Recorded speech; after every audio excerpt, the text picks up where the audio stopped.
Okay, so Assalamualaikum dan salam sejahtera. So hari ni kita nak bincang soalan buku teks, buku bab 4, buku surat 165.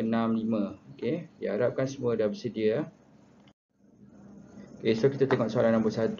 Okay, gambar foto 1 menunjukkan sebuah mesin penyuntik steam yang boleh menyalurkan steam ke dalam air di dalam gelas. Apakah maksud haba pendam? So, maksud haba pendam ialah haba yang diserap atau dibebaskan semasa perubahan fasa jirim tanpa perubahan suhu. Okey, soalan B. Terangkan bagaimana air di dalam gelas dipanaskan oleh steam yang disuntik ke dalamnya. So, apabila steam terkondensasi di dalam air, haba pendam yang dibebaskan memanaskan air itu. Okey, seterusnya C. Apakah kelebihan pemanasan air melalui kaedah suntikan steam? Okey, yang pertama pemanasan yang lebih cepat dan kemudian pemanasan air secara langsung, iaitu tiada pembaziran. Okey, kita tengok soalan nombor 2. Okey, tandakan betul bagi situasi yang menunjukkan keseimbangan terma. So jawapan dia adalah C, dua objek pada suhu yang sama bersentuhan supaya haba dapat dipindahkan antara satu sama lain. So keyword dia kat sini bersentuhan dan dua objek tu akhirnya adalah pada suhu yang sama.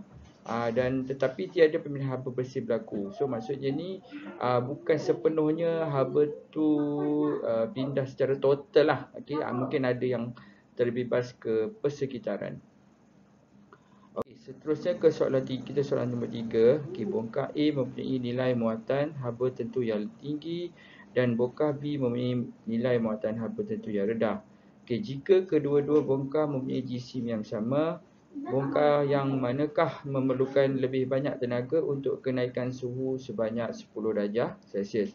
So untuk menjawab soalan ni, kita guna formula Q sama dengan MC theta. So di mana muatan haba tentu berkadar terus dengan haba okey. So dia tanya kat sini, kalau kita tengok bongkah A mempunyai muatan haba tentu yang tinggi. Okey, so jadi bila dia tinggi, so tenaga pun akan meningkatlah, so berkadar terus. So jadi kita pilih bongkah A. Okey, kemudian untuk soalan B, bongkah yang manakah lebih cepat menjadi panas sekiranya dibekalkan dengan haba yang sama? Okey, so jadi antara A dengan B mana yang lebih cepat? So kita tengok, kita modify daripada jadikan subjek suhu ni sebagai subjek. So jadi theta sama dengan Q bahagi dengan MC. So jadi kalau C berkurang, suhu akan naik. So jadi bongkah B ni dia punya muatan haba tentu dia rendah, so suhu dia lebih cepat naik. Okey. So tu sebablah contoh macam aluminium, besi, dia punya muatan haba tentu dia adalah rendah. So jadi dia cepat dipanaskan. So jadi itu sebab bila kamu panaskan sesuatu objek yang menggunakan besi, kamu akan rasa tangan panas. Okey. Itu sebab macam pemegang pen, dia guna pen tempat masak tu menggunakan kayu atau getah sebab muatan haba tentu dia tinggi. So suhu dia cepat lambat naik. So jadi kita pegang pun tak rasa panas. Okay, kemudian kita tengok ke soalan 4A. Okay, definisikan haba pendam tentu. Okey, maksud dia adalah kuantiti haba yang diserap atau dibebaskan semasa perubahan fasa bagi 1 kg bahan tanpa perubahan suhu. So jadi haba pendam tentu ni dia tak ada perubahan suhu lah. Okey, dia contohnya macam perubahan daripada ais kepada air atau wap air kepada air. So jadi itu dinamakan sebagai haba pendam tentu. Dia tidak dipengaruhi oleh suhu. Okay, kemudian kita tengok soalan B. Jisim seketul ais sedang melebur berkurang sebanyak 0.68 kg. Berapakah kuantiti haba yang telah diserap dari persekitaran oleh ketulan ais itu? So dia bagi kat sini haba pendam tentu pelakuran adalah 3.34 darab 10 kuasa 5 Joule kg negatif 1. So jadi kita guna formula Q sama dengan ml. So M ni 0.68, L dia adalah 3.34 ni. So masuk dalam formula, so tekan kalkulator kamu dapat ni. Okey, soalan seterusnya kita pergi ke soalan nombor 5. Apakah maksud haba pendam tentu pengawapan? Okey, dan B rajah 1 menunjukkan graf jisim M melawan masa T apabila air di sebuah beaker dipanaskan oleh pemanas elektrik dengan kuasa 1800 watt pada masa T sama dengan 360 saat air itu mula mendidih. Hitungkan jisim air yang mendidih menjadi steam dari masa T sama dengan 360 hingga T sama dengan 710 dan cari haba penentu untuk penguapan air. So jadi cikgu baca dulu soalan. So kita tengok macam mana cara selesaikan. So maksud kuantiti haba ialah kuantiti haba yang diserap semasa pendidihan atau kuantiti haba yang dibebaskan semasa kondensasi bagi 1 kg bahan tanpa perubahan suhu. So perubahan gram dia adalah 480/200. So kita dapat 280 gram. So jadi kita tukar ni kepada kg, so dapat 0.28 kg. Okey, so kemudian soalan dia suruh kita cari nilai L ni. So jadi kita guna formula Q sama dengan PT, Q sama dengan ml. So PT kat sini, P ni power, T ni masa. So masa dia tadi 710 tolak 360. Jisim 0.28. So kita cari L. So jadi ni darab ni dapat 630,000 bahagi dengan 0.28 dapatlah 2.25 darab 10 kuasa 6 Joule kg kuasa negatif 1. Okey, seterusnya soalan nombor 6. Sebentuk cincin emas berjisim 5.5 gram mengalami peningkatan suhu daripada 36 darjah Celsius hingga 39 darjah Celsius. Okey, berapakah tenaga haba yang telah diserap oleh cincin tersebut? So kita guna formula Q sama dengan MC theta. So jisim 5.5 gram tukar kepada kg. So dapat 5.5 darab 10 kuasa negatif 3. Okey, darabkan dengan C nilai dia adalah 300. Okey, darab dengan suhu. Suhu dia perubahan 39 atau 36. So dapat 3 darjah Celsius. So tekan kalkulator, kita akan dapat 4.95 Joule. Okey, nombor 7. Okey, gambar rajah foto 2 menunjukkan label kuasa bagi sebuah cerik elektrik. Berapakah kuasa maksimum cerik elektrik itu? So kuasa maksimum dia adalah 2200 watt. Okey, soalan B. Hitungkan masa yang diambil oleh cerik itu untuk mengubah 0.5 kg air yang mendidih pada suhu 100 darjah Celsius kepada steam pada suhu 100 darjah Celsius apabila cerik tersebut beroperasi pada kuasa maksimum. So jadi kita guna formula PT sama dengan ml. Okey, so kalau kamu tengok kalau dia melibatkan kuasa elektrik so kita boleh guna formula ni lah, biasanya dia akan guna formula ni. PT sama dengan ml. P ni power, T ni time, M ni jisim, L ni adalah haba pendam tentu. So power kita kat sini 2200. Darab dengan masa tak tahu, T ni yang kita nak cari. M dia 0.5 dan L adalah 2.26 darab 10/6. So kita pindah, tekan kalkulator, pindahkan ni bagi dengan 2200. So dapatlah 513.64 saat. Okey, kemudian apakah andaian yang dibuat perhitungan anda di 7B? Okay. Iaitu tenaga tidak hilang ke persekitaran. So 100%. Daripada tenaga elektrik pindah ke jadi tenaga haba. So dia 100%. Okey.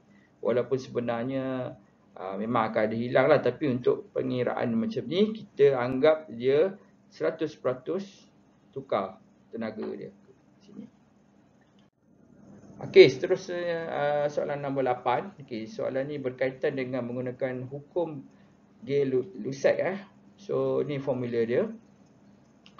P ni adalah tekanan, T ni adalah suhu. Suhu ni kita kena dalam unit Kelvin. So jangan lupa tambah 273.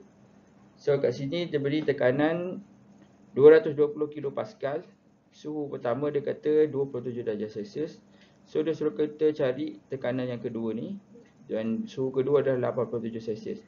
So jadi kita masukkan dalam formula. Okey, tapi yang ni cikgu tak convert dia kepada kilopascal.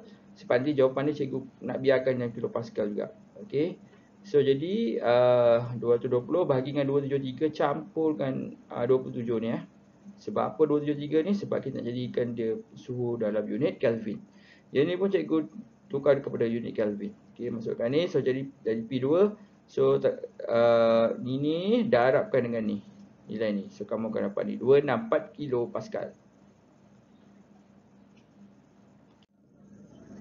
Okey, soalan seterusnya, soalan nombor 9. Okey, satu gelembung udara terperangkap di sebelah di bawah sehelai daun yang terapung di permukaan air sebuah tasik. Isi padu gelembung udara 3.6 cm kuasa 3 apabila suhu ialah 20 darjah Celsius. Okey, so ini dia kita guna Charles Law atau hukum Charles. So kalau kamu tengok, dia soalan dia bukanlah susah. Okey, cuma kita kena tahu nak guna formula tu macam mana. Okey, dia biasanya soalan dia akan bagi straight to the point. Kamu tinggal ganti nilai. So yang pertama kita catat nilai apa maklumat yang dia bagi. Okey, yang pertama V1 3.6, suhu pertama 20 darjah Celsius, suhu kedua 38 darjah Celsius. So jadi kita masukkan dalam persamaan yang 3.6 bahagi dengan 2 bagi dengan 20 campur 2 jadi ni tukar kepada Kelvin, ni pun sama tukar kepada Kelvin. So ni V2, so jadi ditekan kalkulator, darabkan dengan ni kita akan dapat 3.82. Okey, kemudian soalan B nyatakan 3 andaian yang perlu dibuat dalam perhitungan di 9A. Okey, jika udara yang terperangkap tidak berubah, tekanan udara yang terperangkap adalah malar, dan yang terakhir udara terperangkap dan berada dalam keseimbangan terma, suhu air sama dengan suhu udara.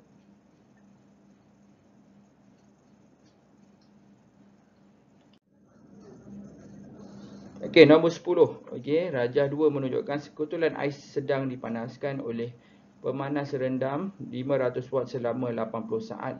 Ketulan ais yang melebur dikumpulkan di dalam sebuah bikar. Apakah dimasukkan haba pendam tentu pelakuran? Mengapakah suhu tidak berubah pada ketulan ais berubah menjadi cecair? Hitungkan. Okey, so tadi cikgu, ni kamu boleh rujuk buku teks lah. Okey, sebabnya cikgu salah cut and paste ni. Okey. Okey, so jadi yang ni jawapan dia. Pertama, haba pendam tentu ialah maksudnya kuantiti haba yang diserap semasa peleburan atau kuantiti haba yang dibebaskan semasa pembekuan 1 kg bahan itu tanpa perubahan suhu. Kemudian yang B, haba yang diserap tidak menambah tenaga kinetik purata molekul. Dan seterusnya, haba itu digunakan untuk melemahkan ikatan di antara molekul ais. Okey, so jadi soalan C1. Okey, Q sama dengan, okey, so kita sambung tadi. So jadi kita guna formula Q sama dengan PT. So P tadi, kuasa tadi sama dengan 500 masa 80. So 500 dan 80 kita dapat 40,000 Joule. Okey, so jadi sekarang ni Q sama dengan PT. PT ni sama dengan ml. So kita nak GSIM ni. So 40,000 bahagikan dengan ni apa, muatan haba tentu ni lah. Okey, haba pendam tentu, muatan haba tentu. Okey, so jadi 3.34 darab 10/5. So dapatlah M GSIM dia 0.12 kg. Okey, yang D, tenaga tidak hilang ke persekitaran. Okey, nombor 11. Okey, sebuah cerit elektrik diisi dengan 500 gram air pada suhu 30 darjah Celsius. Kuasa elemen pemanas cerit ialah 0.8 kW. Okey, anggap semua haba dari elemen pemanas dipindahkan ke air. Dia beri nilai muatan haba tentu ialah 4200 kg. Hitungkan tenaga haba yang diperlukan untuk menaikkan suhu air kepada 100 darjah Celsius. Okay, yang D ni kamu abaikan lah. Kita tengok yang ni. So GSIM dia 500 gram tukar pada kg 0.5 kg. Suhu dia 30. Power ni 0.8 kW. C ni lah muatan haba tentu dia adalah 4200. So guna formula Q sama dengan MC theta. So 0.5 darab 4200. 100 tolakkan dengan 30 sebab dia kata ni 100 tolak dengan 30 perubahan dia. So dapat 147.000 Joule. Okey. Okay, kemudian plastik punya muatan haba tentu yang tinggi dan merupakan penambahan haba. Okey, so jadi kita tahu, plastik mempunyai muatan haba tentu. So jadi dia bila muatan haba tentu dia tinggi, suhu dia lambat dinaikkan. So jadi dia boleh jadi penambahan haba. Kemudian untuk logam pula dia muatan haba tentu dia rendah. So jadi dia boleh menjadi pengalir haba. Okey, kemudian yang D, air akan bergerak ke atas apabila dipanaskan dan air sejuk akan diturunkan melalui perolakan, maka seluruh air dapat dipanaskan oleh elemen panas cerit diletakkan di bawah. Okey, soalan 12. Satu bahan mempunyai jisim 250 gram. Bahan tersebut kehilangan 5625 joule haba apabila disiupkan sehingga mencapai penurunan suhu sebanyak 25 darjah Celsius. Okey, hitungkan muatan haba tentu bahan tersebut. Kena pasti bahan tersebut berdasarkan jadual 4.2 yang telah dilengkapkan di halaman 128. Okey, jelaskan kegunaan bahan tersebut berdasarkan muatan haba tentu. So kat sini jisim dibagi, M dia 250, Q dia 5625, suhu tak tahu. Okay, so kita guna formula Q sama dengan MC theta. So 5625, so jisim dia 0.25 kg. So C dia tak tahu, so suhu dia 25. So C sama dengan 5625 bagi dengan 0.25 darab 25. So dapatlah 900 joule kg kosong -1 Celsius -1. Dan kalau kita rujuk kepada buku teks, nilai 900 ni sama dengan untuk aluminium. Okay, B. Aluminium mempunyai muatan haba tentu yang rendah. Okay, so jadi CD kecil dan merupakan penggunaan haba yang baik. Oleh itu aluminium sangat sesuai digunakan peralatan memasak. Selain itu dia tak mudah karat. Okay, 13. Okay, gambar foto 3 menunjukkan sebuah bekas pengukus Amin mendapat permintaan daripada sebuah pasar raya untuk membekalkan 400 biji pau pada setiap hari. Cadang dan terangkan reka bentuk bekas pengukus yang diperlukan oleh Amin dari segi ketahanan dan keupayaan mengukus pau dalam jumlah yang banyak dalam masa yang singkat. So jadi ini dia punya pengukus dia lah. Okay, so yang biasa-biasa yang kita tengok dekat di Petronas ke Shell ke. So jadi biasa dia guna macam ni. So jadi A ni kita boleh kari ke pau kaya, pau kacang dan sebagainya. So dia boleh masak dengan cepat dan banyak. So ni pemanas steam. So kalau dekat mall bolehlah guna sumber elektrik. Tapi kalau misalnya kata di jalanan, kita boleh gunakan tong gas. So sebenarnya cikgu nak lukis tong gas ni. Okay. Okay, so boleh dipanaskan dalam satu masa dan pelbagai jenis. Okay, soalan terakhir. Khairi memesan secawan air kopi susu panas. Okay. Bila mendapati air kopi susu yang disediakan terlalu panas, di gambar foto 4 menunjukkan dua cara yang dicadangkan untuk menyejukkan air kopi susu tersebut. Okey,